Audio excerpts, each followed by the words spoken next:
So this is Baruch Fleischman here at the Tikkun Elevator Kollel, and what we do here is we're learning the famous book by Rabbi Nachman of Breslev called Likutei Maharan. We're kind of translating it into Hebrew, from the Hebrew into English, that is to say, and trying to look at the Kabbalah that's within it.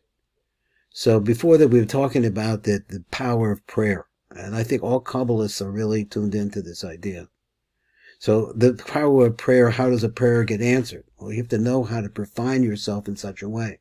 So beginning in the first simon, in the first Torah, Rabbi Nachman talked about being able to see the intelligence, the seichel, that's within everything. That's a process that one has to develop and can try to be able to work on it and see what's going on. And then he got to this Torah over here, and he started speaking about the tools of the Mashiach. Tools of the Mashiach that have to do with the drawing down the light of the Ein Sof Baruch Hu through a partzuf, which is called Erik Anpin, and through the nostril of Erik Anpin, breathing a breath of ruach that will go into the Mashiach. So how do we do this? For there's two different, the Mashiach has a double-edged sword. It's a sword on one side is prayer, is praise, that's what I want to say, it's praise of God. The other side is our requests. So this has to be wielded, and it has to be done in such a way that it's very, very precise that we want to get to. So how do you get the precision? So the precision has to come through the aspect of Yosef. Who is Yosef? Yosef is the tzaddik. Why? Because Yosef was Shomer Bris. Just like Pinchas, that we have in other places, we see the Zohar in different places, in the Parshas Pinchas, which talks about what Pinchas did. Yosef guarded his bris.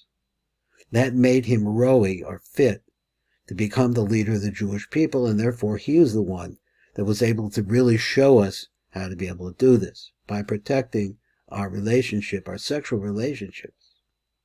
So here we are over here now, and we're going more into the concept of how we get our prayers answered. So he said, so he says the only way that you can get your prayer answered, ultimately, after protecting your bris, is through justice. Concept of justice. Now, justice, mishpat, really represents what we call in Kabbalah the middle line, the line of blending, the line of bringing the chesed and gevura, or total opposites, together. Tzadakah. And this happens if we're able to give tzadakah. Because when you give money to this one, then you're actually holding on to the midah, which is called mishpat of justice.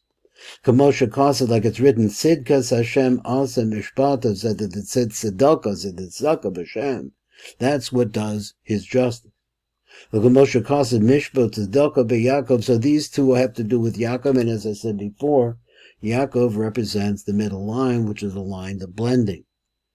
Ki Tzedakah hu hayedecha b'mishpat. So Mishpat, once again, by the beginning, the ability to be able to split the hair, to be able to concentrate so well. Kamosha Kosev Elokim Shofet, Zeh Yashbel V'Zeh Yarim.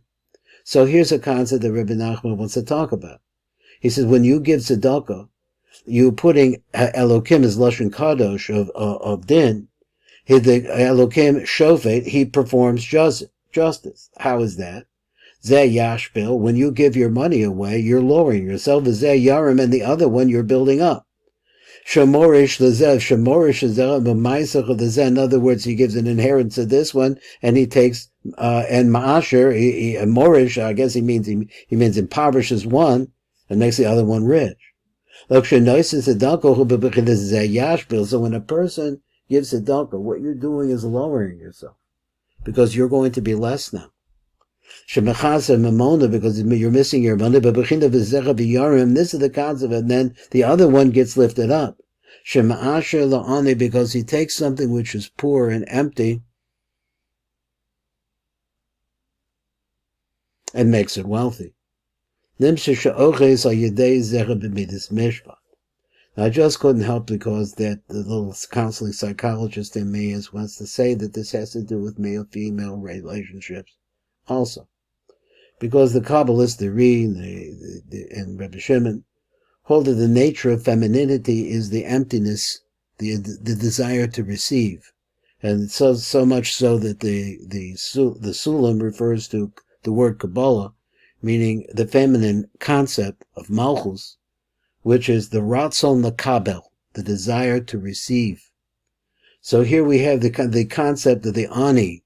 The ani is also the concept of the female, and it's the male's job to give to her. She'oches al yedei zeh b'midas hamishpat, because when you give to the ani, then you are holding on to the midah, which is called mishpat. So this is why we do that. Before we daven, we separate the money. So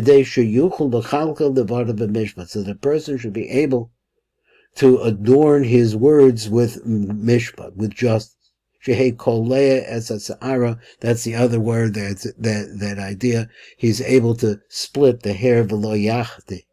In other words, he can precisely find that hair, v'lo yachti, and not go offline. So this is what the rabbis say. Lama nasan Yaakov as a bechor of the Yosef. So why did Yaakov get his bechor to Yosef? B'shvil shekilkolo. So because he fed them. That's the lashon tzedakah.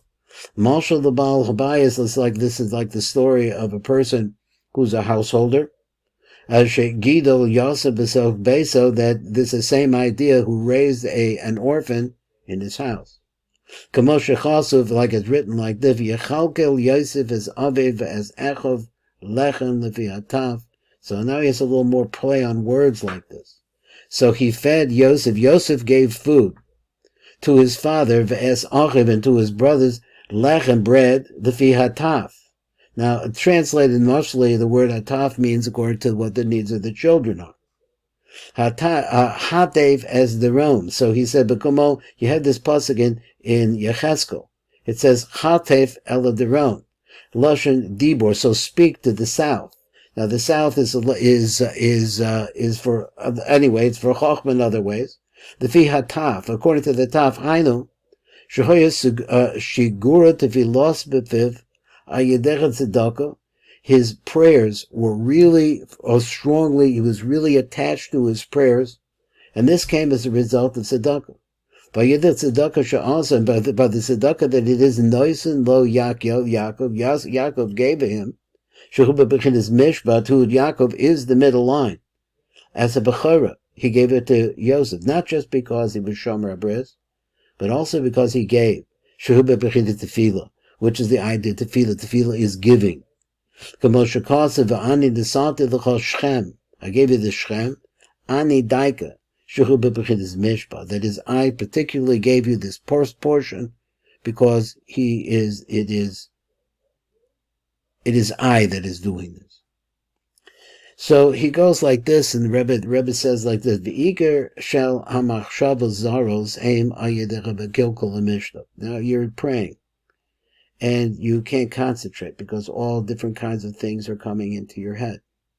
So he says the reason why you can't is because in you, as the person who's praying, has already been a corruption in this concept of justice. Now, where would that be? I'm not sure.